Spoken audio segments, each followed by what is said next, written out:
এই নবুয়তের সিলসিলা, এই রিসালাতের দায়িত্ব পালন করা থেকে বিরত রাখার জন্য চেষ্টা করেছিলেন। তারা বলেছিলেন, মুহাম্মদ সাল্লাল্লাহু আলাইহি ওয়াসাল্লাম, আপনি যদি চান আগামী কাল থেকে এই মক্কার নেতৃত্ব আপনার হাতে উঠিয়ে দেন। যদি চান এই আরবের সব থেকে ধনী মানুষ তোমাকে আমরা তৈরি করে দেব, সব থেকে সুন্দরী নারীর সাথে তোমাকে বিয়ে দেব, বিনিময়ে তুমি যে দিন প্রচার করছো ওই দিন প্রচার করা থেকে তোমাকে বিরত থাকতে হবে। বিশ্বনবী বলেন, আকাশের সূর্যটা যদি আমার এক হাতে এনে দাও, আর এক হাতে যদি আকাশের চন্দ্রটা এনে দাও, রব্বুল আলামিন আমাকে যে রিসালাতের দায়িত্ব দিয়ে পাঠিয়েছে ওই দায়িত্ব থেকে এক চুল পরিমাণ আমি নবী সরে দাঁড়াবো না। সুবহানাল্লাহ। কোনোভাবে কোনো ক্রমে আমাকে দমানো সম্ভব। কুরাইশরা দেখলেন ধীরে ধীরে মানুষরা ইসলাম গ্রহণ করছেন, মুসলমান হয়ে যাচ্ছেন, মুসলমানের সংখ্যা ধীরে ধীরে বাড়তেছে। আবু জাহেল চিন্তা করলো, এভাবে যদি মানুষ ইসলাম গ্রহণ করে মুসলমান হতে থাকে,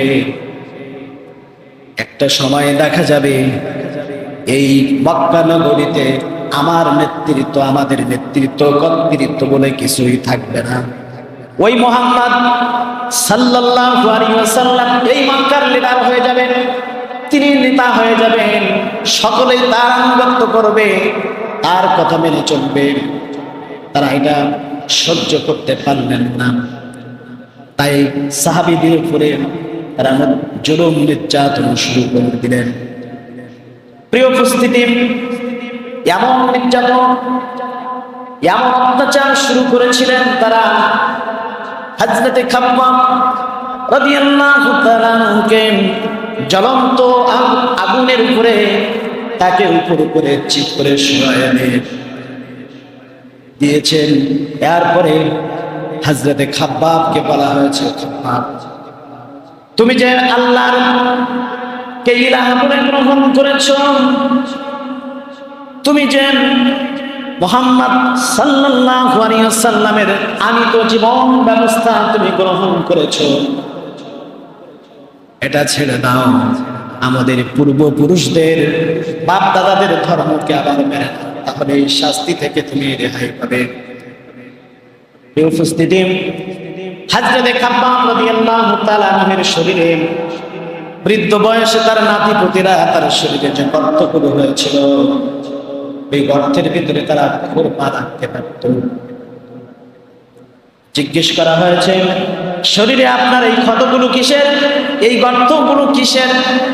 হযরতে খাব্বাব বলেছে, ইসলাম গ্রহণ করার কারণে কাফির মুশরিকরা সহ্য করতে পারে নাই, জ্বলন্ত আগুনের উপরে আমাকে তারা রেখে শোয়ায় দিয়েছে, আগুন আমার শরীর থেকে চামড়াগুলি পুড়িয়ে, গোশতগুলো পুড়িয়ে দিয়েছে, যার কারণে আজও সেই গর্তগুলো, ক্ষতগুলো রয়ে গেছে।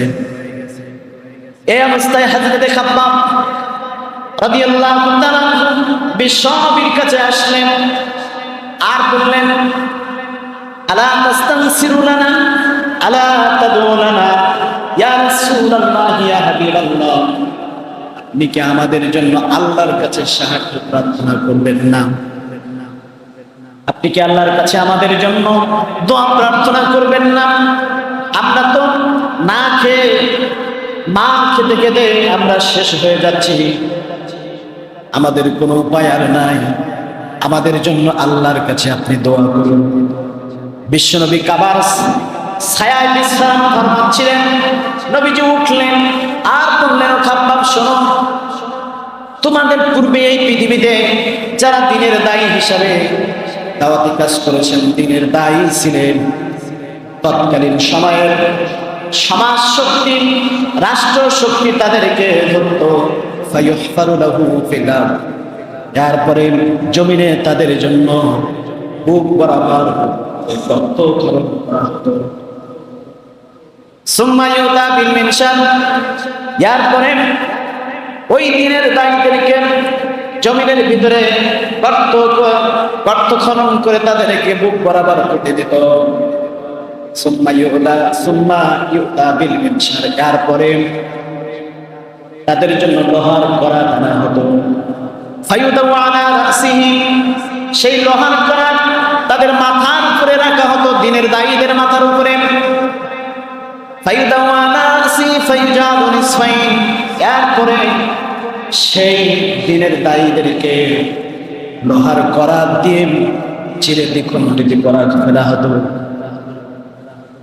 মা ইয়াসুদ্দুহু যালিকা আন দীন, ও খাব্বাব শোনো, এত নির্যাতন, এত কষ্ট, এত অত্যাচার করার পরেও সেই যুগের একজন দ্বীনের দায়ীকে তারা দিন থেকে এক চুল পরিমাণ সরাইতে পারে নাই। সুবহানাল্লাহ।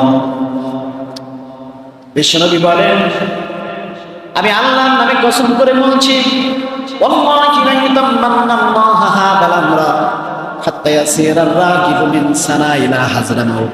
ও খাব্বাব শোনো, ওয়ায়ুমশাতু বিআমশাদিল হাবিবি মা দুনা লাহমিহি ওয়া আসমিহি, লোহার চিরুনি আনা হতো, লোহার চিরুনি গরম করে দিয়ে শরীর থেকে, হাড্ডি থেকে মাংসগুলো, গোশতগুলো আশ্রি আশ্রি আলাদা করে ফেলা হতো। এরপরে সেই যুগের দিনের দায়ীদেরকে তারা চুল পরিমাণ দিন থেকে সরাইতে পারে না। ও খাব্বাব, আমি আল্লাহর নামে কসম করে বলছি, ওয়াল্লাহি লা ইউতাম্মান্নাল্লাহু হাদাল আমরা হাত্তা ইয়াসিরার রাকিবু মিন সানা ইলা হাজরামাউত। ইয়ামিনিয়া রাজধানী সানা থেকে হাজরামাউত পর্যন্ত হাজার হাজার কিলোমিটার একজন নারী তার সদীপ্ত সম্ভ্রম নিয়ে চলবে, দিনেও চলবে, রাতেও চলবে। সওদাগররা তাদের মাল সামানা নিয়ে রাতেও চলবে, দিনেও চলবে, কিন্তু তাদের মাল সামানা লুণ্ঠনের ভয় তাদের মনের মধ্যে থাকবে না। নারীর সতীত্ব হরণের ভয় তাদের মনের ভিতরে থাকবে না। ভয় থাকবে শুধুমাত্র লা ইয়াখাফু ইল্লাল্লাহ, আল্লাহর ভয় ছাড়া মানুষের মনের ভিতরে আর কোনো ভয় থাকবে না। সুবহানাল্লাহ। এমন একটি সমাজ, এমন একটি সোনালী সমাজ আল্লাহ তাআলা তৈরি করে দিবেন, যেই সমাজে চুরি থাকবে না, ছিনতাই থাকবে না, ডাকাতি থাকবে না, খুন থাকবে না, রাহাজানি থাকবে না, ধর্ষণ থাকবে না, ব্যভিচার থাকবে না, সুদ ঘুষ কোন প্রকার অন্যায় অবিচার কিছুই থাকবে না। এরকম একটি সোনালী সমাজ আল্লাহ তাআলা কায়েম করবেন। সুবহানাল্লাহ। ওয়ালাকিন্নাকুম কুনতুম তাস্তাজিলুন, ও খাব্বাব তাড়াহুড়ো করো, অপেক্ষা করো, এরকম একটা সময় আল্লাহ। সুবহানাল্লাহ। প্রিয় উপস্থিতি, বলতেছিলাম জীবনের সকল ক্ষেত্রে বিশ্বনবীর আদর্শ গ্রহণ করতে হবে। বিশ্বনবী জানি মুহাম্মদ রাসূলুল্লাহ সাল্লাল্লাহু আলাইহি ওয়াসাল্লাম যেমন একদিকে রাষ্ট্রনায়কের, রাষ্ট্রপ্রধানের যেমন আদর্শ ছিলেন, তেমনি অপরদিকেও সামাজিকতার দিক দিয়ে তিনি একজন আদর্শ পিতাও ছিলেন। সুবহানাল্লাহ। আদর্শ স্বামী ছিলেন, আদর্শ সন্তান ছিলেন। একবার হযরত আবু হুরায়রা রাদিয়াল্লাহু তাআলা হুজুরের কাছে এসে কাঁদছেন। হুজুর বলছে, আবু হুরায়রা কাঁদছো কেন? হযরত আবু হুরায়রা বলছে, ইয়া রাসূলুল্লাহ, ইয়া হাবিবাল্লাহ, মা আমাকে মেরেছে, এজন্য আমি কাঁদছি। বিশ্বনবী বলেন, মা তোমাকে মারলো কেন? তুমি কি কোনো বেয়াদবি করেছো নাকি? কোনো দোষটামি করেছো নাকি? বলে, ইয়া রাসূলুল্লাহ, না। তাহলে মা তোমাকে মারলো কেন? বলে, আপনার দরবার থেকে ফিরে যেতে আমার রাত হয়ে গেল। আমি যখন বাড়িতে পৌঁছালাম, আমার মা মুশরিকা আমাকে জিজ্ঞেস করলো, এত রাত পর্যন্ত তুমি কোথায় ছিলে? আমি বললাম যে কদম চলতে পারলে জীবন ধন্য হয়ে যায়, আমি সেই বিশ্ব নবী জনাবে মুহাম্মদ রাসূলুল্লাহ সাল্লাল্লাহু আলাইহি ওয়াসাল্লামের দরবারে ছিলাম, সেখান থেকে আসতে আমার দেরি হয়েছে। ইয়া রাসূলুল্লাহ, আমার মা মুশরিকা যখনই আপনার নাম শুনেছে, শোনা মাত্র আমার মা আমাকে মার শুরু করে দিল। আমি বললাম, মা তুমি বুড়ি মানুষ, বৃদ্ধ মানুষ, তোমার গায়ে যত শক্তি আছে সমস্ত শক্তি একত্রিত করে তুমি আমাকে মারো, মারতে মারতে পানি থেকে বের করে দিতে পারো, কিন্তু আল্লাহর নবীর কদম মুবারক আমি ছাড়তে পারি না। সুবহানাল্লাহি বিহামদিহি। বিশ্ব নবীর দরবার আমি ছাড়তে পারবো না, বাড়ি থেকে তুমি আমাকে বের করে দাও। ইয়া রাসূলুল্লাহ, মা আমাকে মেরেছে। বিশ্ব নবী বলেন, তোমার মা তোমাকে মেরেছে, এই জন্য তুমি কি আমার কাছে নালিশ করছো? আবু হুরায়রা বলেন, ইয়া রাসূলুল্লাহ, না, বিশ্ব নবী পাওয়ারফুল নবী, তিনি বলছেন মা তোমাকে মেরেছে, এখানে আমার করার কিছুই নেই। সুবহানাল্লাহি বিহামদিহি। হযরত আবু হুরায়রা বলেন, ইয়া রাসূলুল্লাহ, আমি আপনার কাছে নালিশ করতে আসি নাই। হুজুর বলেন, তাহলে কি করতে এসেছো? বলে, ইয়া রাসূলুল্লাহ, ইয়া হাবিবাল্লাহ, আমি জানি আল্লাহর নবী যদি কোনো ব্যাপারে দোয়া করেন, সেই দোয়া কখনো বৃথা হয় না।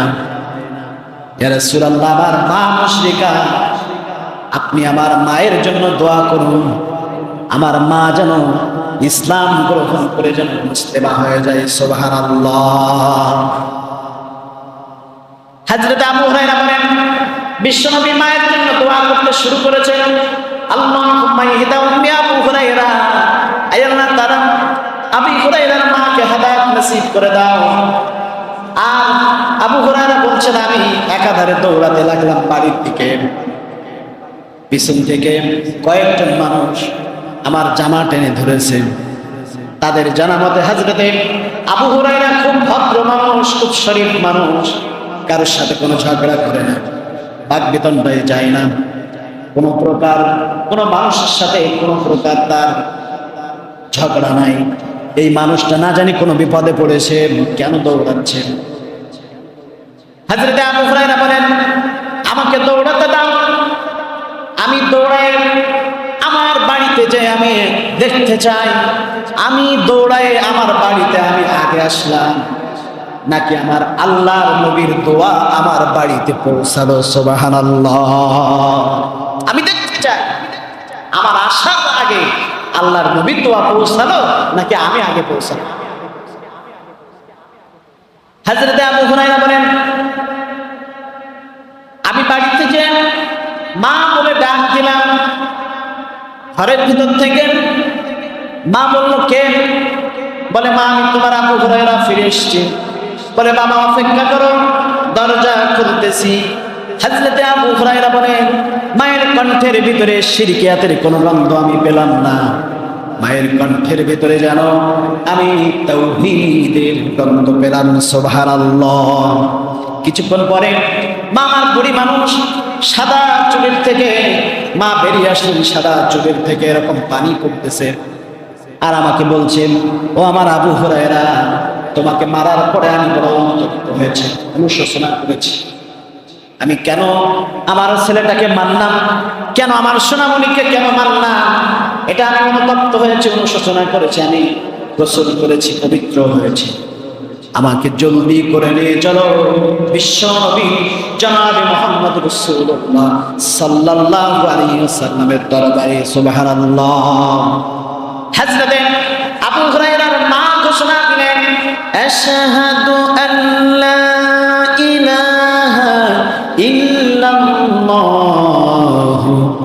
ওয়াহদাহু লা শারীকা লাহু وأشهد أن محمدا عبده ورسوله।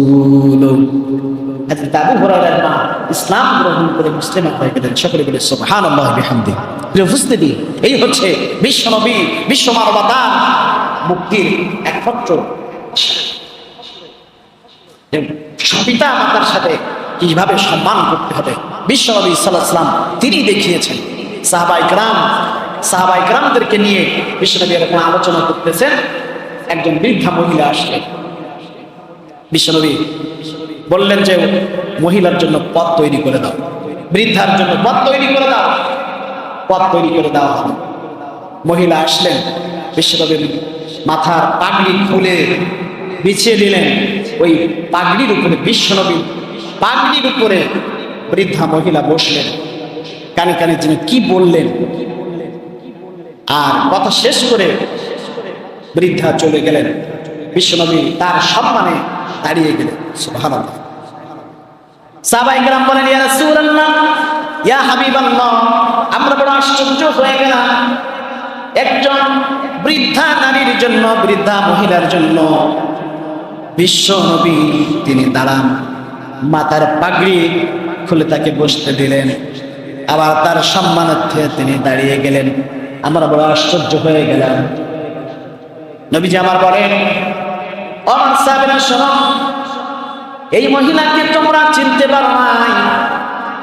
এই মহিলা হচ্ছেন আমার কিসমতে, আমার মায়ের বুকের দুধ তেমন হয় নাই, যার বুকের দুধ পান করে আমি, যার কোলে কাকে চড়ে আমি বড় হয়েছি, ইনি হচ্ছেন সেই আমার দুধ মাতা হালিমাতুস সাদিয়া। সকলে বলি সুবহানাল্লাহ। ইনি হচ্ছেন আমার দুধ মাতা। দুধ মাতার জন্য বিশ্বনবী এইভাবে সম্মান দিলেন। নিজের মা হলে কত না সম্মান দিতেন। সুবহানাল্লাহ। ইসলাম বিদ্বেষী যারা রয়েছে তারা বলে ইসলাম নারীদেরকে অধিকার দেয়। বিশ্বাস করুন, ইসলাম নারীদেরকে যত সম্মান দিয়েছেন, যত অধিকার দিয়েছেন, এতটা অধিকার পৃথিবীতে আর কেউ দিতে সক্ষম নয়। সুবহানাল্লাহ। ইসলাম যদি আমরা বুঝতাম, আমাদের মায়েরা, আমাদের বোনেরা যদি বুঝতেন ইসলাম আমাদেরকে এত সম্মান দিয়েছে, তাহলে ইসলাম ছাড়া আর অন্য কিছুই তারা কখনোই কল্পনায় আনতেই পারতেন। সুবহানাল্লাহ। সন্তান হিসাবে বিশ্বনবী সাল্লাল্লাহু আলাইহি ওয়াসাল্লাম মায়ের কিভাবে সম্মান দিতে হবে, পিতামাতার কিভাবে সম্মান দিতে হবে তিনি দেখিয়েছেন। বিশ্বনবীর কাছে সাহাবী এসে জিজ্ঞেস করছেন, খেদমত করবো কার? বিশ্বনবী বলেছেন মায়ের, তারপর তোমার মায়ের, তারপর তোমার মায়ের, তারপর তোমার মায়ের সম্মান 3 গুণ বৃদ্ধি করে দিলেন। সুবহানাল্লাহ। স্বামী হিসাবে আপনি যদি একজন আদর্শবান স্বামী হতে চান, বিশ্বনবীর থেকে সেই শিক্ষা আপনাকে গ্রহণ করতে হবে। বিশ্বনবীর আদর্শ আপনাকে গ্রহণ করতে হবে। মা আয়েশা সিদ্দিকা রাদিয়াল্লাহু তাআলা আনহা তিনি বলেন, একবার গভীর রজনীতে আমার ঘুম ভেঙে গেল। ঘুম থেকে জেগে দেখি আমার পাশে নবীজি নাই। আমি চিন্তা করলাম, মনে হয় হুজুর অন্য কোনো স্ত্রীর কাছে চলে গেছে। আমি তালাশ করতে লাগলাম, কোথাও হুজুরকে খুঁজে পেলাম না। পরিশেষে অবশেষে এসে দেখলাম বিশ্বনবী মসজিদে নববীতে নামাজের বৈঠকে বসে হাত তুলে আল্লাহর কাছে দোয়া করছেন। মা আয়েশা বলেন, বিশ্বনবীর কাছে আমিও তার পিছনে যে তার দোয়ায় শরীক হলাম। মা আয়েশা বলেন, নবীজি দোয়ার একটা পর্যায়ে এসে তিনি দোয়া করছেন, ইয়া আল্লাহ তাআলা, কিয়ামতের দিন, মুসিবতের দিন, যেদিন সন্তান পিতামাতাকে চিনবে না, পিতামাতা সন্তানের পরিচয় দেবে না, স্বামী স্ত্রীর পরিচয় দেবে না, স্ত্রী স্বামীর পরিচয় দেবে না, ভাই ভাইয়ের পরিচয় দেবে না, ওই কঠিন মুসিবতের দিনে যেন আমি আমার খাদিজাকে হারিয়ে না ফেলি। দোয়ার শেষে মা আয়েশা সিদ্দিকা রাদিয়াল্লাহু তাআলা আনহা বলেন, ইয়া রাসূলুল্লাহ, 25 বছর বয়সে একজন 40 বছরের বৃদ্ধা নারীকে আপনি বিয়ে করেছেন, কেন তার কথা আপনি এত বারবার মনে করেন? নবীজি বলেন, আয়েশা রে, এমন কথা আর তুমি বলবে না। তোমরা সুখের দিনের স্ত্রী, আর খাদিজা আমার এমন দুঃসময়ের স্ত্রী ছিল যে সময় এই মক্কা নগরীতে নয়, গোটা আরব সমাজে আমার কোনো ঠাঁই ছিল না, এই মক্কা নগরীতে আমার কোনো ঠাঁই ছিল না। সেই সময় হযরতে খাদিজা আমার স্ত্রী হিসাবে আসলেন। এরপরে কোটি কোটি টাকার সম্পদ দোহাত দিয়ে ইসলামের জন্য, মানুষের কল্যাণে তিনি বিলিয়ে দিয়েছেন। সুবহানাল্লাহ। বিশ্বনবী সাল্লাল্লাহু আলাইহি ওয়াসাল্লাম সারাদিন যখন এই কোরআনের বাণী প্রচার করতেন, কালিমার দাওয়াত মানুষের কাছে দিতেন, বিশ্বনবী সাল্লাল্লাহু আলাইহি ওয়াসাল্লাম সারাদিন ক্লান্ত শ্রান্ত মানুষের বিভিন্ন ধরনের গালমন্দ কথা শুনে খুব ক্লান্ত হয়ে পড়তেন। বাড়িতে আসলে খাদিজা রাদিয়াল্লাহু তাআলা আনহা তাকে বুঝ দিতে, তাকে সান্ত্বনা দিতে, বয়সে যেহেতু তিনি, এজন্য তিনি হুজুরকে এইভাবে তাকে বুঝ দিতে পরামর্শ। সুবহানাল্লাহ। মা আয়েশা বলেন, ইয়া রাসূলুল্লাহ, আমার বেয়াদবি মাফ করবেন, তবে খাদিজা সম্পর্কে আমাকে একটু শোনান। বিশ্বনবী সাল্লাল্লাহু আলাইহি ওয়াসাল্লাম বলেন, শোনো, সারাদিন যখন আমি ইসলামের দাওয়াত মানুষের কাছে দিয়েছি, কোরআনের বাণী প্রচার করেছি, কালিমার দাওয়াত দিয়েছি, সারাদিন ক্লান্ত হয়ে গভীর রজনীতে যখন আমি ফিরে আসতাম, দরজার কাছে এসে ছোট্ট করে একটা ডাক দিয়েছি, খাদিজা। অমনি সাথে সাথে হযরতে খাদিজা দরজা খুলে দিয়েছে। সুবহানাল্লাহ। আমি জিজ্ঞেস করেছি, খাদিজা রে, যতবার আসলাম, যত গভীর রজনীতে আমি আসলাম, একটি বারের জন্য দুইটা ডাক তোমাকে দেওয়া লাগে নাই? তুমি কি ঘুমাও না? হযরতে খাদিজা বলেছে, ইয়া রাসূলুল্লাহ, ইয়া হাবিবাল্লাহ, আপনি হলেন বিশ্বনবী, সারাদিন আপনি এই কালেমার দাওয়াত মানুষের কাছে পৌঁছান, কোরআনের বাণী আপনি মানুষের কাছে পৌঁছান। ক্লান্ত শ্রান্ত হয়ে গভীর রজনীতে যখন আপনি ফেরেন, দরজার কাছে এসে আপনি খাদিজা খাদিজা বলে ডাকবেন, আমি আরাম করে বিছানায় ঘুমাবো, আপনার কষ্ট হবে। এই কথা চিন্তা করে আপনি যতক্ষণ পর্যন্ত না ফেরেন, ততক্ষণ পর্যন্ত দরজায় পিঠ লাগিয়ে দাঁড়িয়ে দাঁড়িয়ে আপনার জন্য আমি অপেক্ষা করতে থাকি। সুবহানাল্লাহ। বিশ্বনবী সাল্লাল্লাহু আলাইহি ওয়াসাল্লাম, এই হচ্ছে আদর্শ বিশ্বমানবতার। তিনি যেমন স্ত্রীদেরকে ভালোবাসতেন, স্ত্রীরা বিশ্বনবীকে এরকম ভালোবাসতেন। হযরত আয়েশা বলেন, একবার রাসূলুল্লাহ সাল্লাল্লাহু আলাইহি ওয়াসাল্লামকে আমি গোসল দিচ্ছিলাম, একটা টুলের উপরে বসিয়ে বিশ্বনবীকে আমি গোসল দিচ্ছিলাম। কোনোভাবেই নিজের অজান্তে ওই টুলের একটা পায়ার নিচে আমার একটা পায়ের আঙ্গুল পড়লো। বিশ্বনবী বসার পরে আঙ্গুলটা ফেটে রক্ত বের হচ্ছে। আমি যখন বিশ্বনবীর মাথার উপরে পানি ঢাললাম, পানির সাথে রক্তের মতো লাল যেন প্রবাহিত হচ্ছে। বিশ্বনবী বলেন, আয়েশা রে, পানির সাথে রক্তের মতো লাল কি যেন দেখা যাচ্ছে। হযরত আয়েশা বলেছে, ইয়া রাসূলুল্লাহ, ইয়া হাবিবাল্লাহ, আপনি যখন ওই টুলির উপরে বসছিলেন, বোধহয় আমার একটা পায়ের আঙ্গুল তার তলায় পড়েছিল, আঙ্গুল ফেটে বোধহয় রক্ত বের হচ্ছে। বিশ্বনবী বললেন, তাড়াতাড়ি করে উঠলেন আর বললেন, আয়েশা রে, এতক্ষণ তুমি কেন বললে না? কেন এই কষ্ট তুমি করলে? হযরতে মা আয়েশা বলেছেন, ইয়া রাসূলুল্লাহ, ইয়া হাবিবাল্লাহ, এটা তো শুধুমাত্র আয়েশার একটি আঙ্গুল ফেটে রক্ত বের হয়েছে।